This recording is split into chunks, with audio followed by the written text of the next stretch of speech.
Сәлем балақай, бүгін жемістерді үйренетін боламыз. Бізбен бірге қайтала.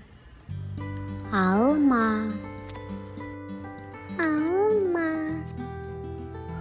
банан, банан, апельсин, апельсин, киви, киви, анар, анар, лимон,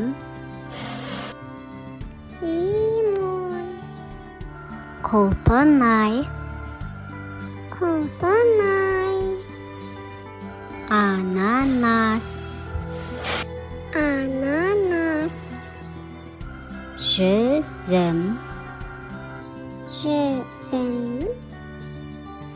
шие, шие, алмұрт, алмұрт, мандарин, мандарин, шабдалы, шабдалы, алхор,